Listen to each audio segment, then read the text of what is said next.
HSC physics first paper chapter 5 এর একটা important topic inclined plane অথবা হেলানো তলে, এটা অ্যাডমিশনে বা বোর্ডে সব জায়গায় পেয়ে যাবা। তো 1 মিনিট 2 মিনিটের মধ্যে কেমনে রিভাইজ হবে একটা ওয়ে বুঝা দিই। এর মধ্যে তুমি নরমালি এই ইনক্লাইনড প্লেনে তুমি এই অবজেক্টটা উপরে যেতে থাকবা অথবা নিচে যেতে থাকবা, তাই তো? তো এর মধ্যে তুমি অবজেক্টটার রিয়েক্টেন্ট ফোর্স মানে সারফেসের রেসপেক্টে রিয়েক্টেড ফোর্সটা বের করার ট্রাই করবা, আর নেট ফোর্স যে মানে এটা কত ফোর্সের কারণে আগাইতেছে অথবা কত ফোর্সের কারণে নিচে নামতেছে এটা বের করতে পারলে নরমালি বেসিক ওয়াইজ এই দুইটা বের করতে পারলে একটা রিভাইজ হয়ে যায়। তোমার ভালো লেভেলের একটা কনসেপ্ট ক্লিয়ার হবে আরকি। তো এর জন্য তোমার এখানে যতগুলা মানে বেসিক কনসেপ্ট আছে এগুলা ড্র করতে হবে। লাইক বেসিক্যালি তুমি যেটা জানো একদম শুরুতে, আমি যদি মানে একটা অবজেক্টের ওজন, যে ওজন নিচ বরাবর একদম ভার্টিক্যালি নিচ বরাবর কাজ করে mg। তো এটা একটা ভেক্টর। নরমালি আমরা কি জানতাম? একটা ভেক্টরের বেসিক জিনিস নামে একটা ভেক্টর কম্পোনেন্ট যেগুলো পড়ছো। সাপোজ এই বরাবর একটা f বলে একটা ভেক্টর কাজ করতো। তো এই ভেক্টরের ২ টা কম্পোনেন্ট থাকে সবসময় অলওয়েজ। একটা হচ্ছে হরিজন্টালি বরাবর, আরেকটা হচ্ছে ভার্টিক্যালি বরাবর। তো হরিজন্টালি বরাবর যেই কম্পোনেন্টটা কাজ করতেছে, তো এর ভ্যালু কেমনে বের করতাম? এটা হচ্ছে থিটার রেসপেক্টে। আমি যদি এর সাথে থিটা ধরতাম তাহলে এটা হবে f cos থিটা, আর অপোজিটটা হবে f sin থিটা। এমনিই তো লিখতাম। অথবা এখানে যদি থিটা থাকতো আমার এটা হইতো সাইন। আমার মানে বেস করে হচ্ছে কোথায় থিটা দিতেছি। এটা ছিল আমার ভেক্টর কম্পোনেন্ট। তো এটা যেহেতু একটা ভেক্টর, এর ২ টা কম্পোনেন্ট থাকবে অবভিয়াসলি ২ পাশে 90 ডিগ্রি। ফর এক্সাম্পল এর ২ টা কম্পোনেন্ট 90 ডিগ্রিতে ছিল আমার। তার মানে কি? এই ভেক্টরের ২ টা কম্পোনেন্ট থাকবে ২ দিকে, যেটা হচ্ছে যারা ২ জনের 90 ডিগ্রি অ্যাঙ্গেল করে থাকবে আরকি। তো এটা ডিফাইন করবা কিভাবে? একদম ইজি। এই ভেক্টরের ইনক্লাইন প্লেন রে তোমার এই ভেক্টরের একটা একটা ফিক্সড করবা। এটা হচ্ছে সারফেস বরাবর, যেই সারফেসটা যেটা দেখতেছো, এই বরাবর যদি অবজেক্টটা নিচের দিকে নামে তাহলে নিচের দিকে দাগ দিবা আরকি। মানে সারফেস বরাবর দাগ দিবা।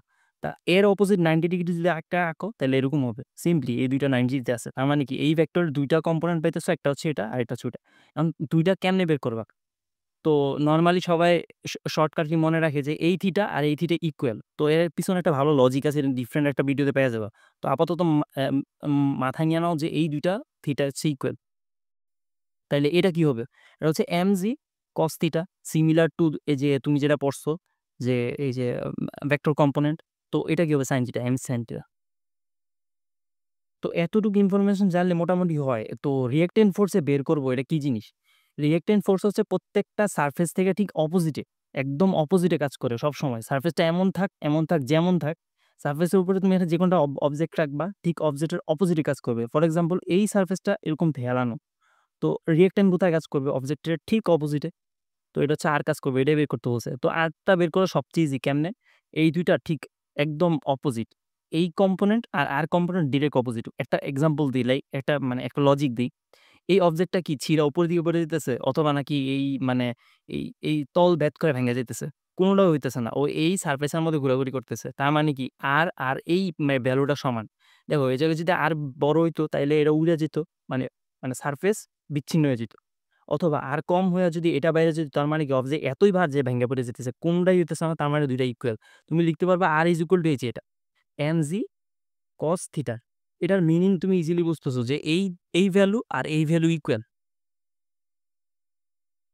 আচ্ছা, এরপরেরটা আসি। নেট ফোর্স, এটার আমি বলছিলাম নেট ফোর্স। নেট ফোর্স মানে কি? একটা রাস্তা দিয়ে তুমি একটা গাড়ি যাইতেছে।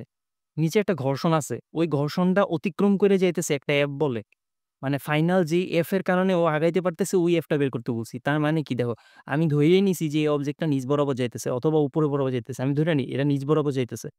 তো নিচ বরাবর যাইতেছে, যেদিকে যায় এর অপোজিট সবসময় ফ্রিকশন কাজ করে F কে।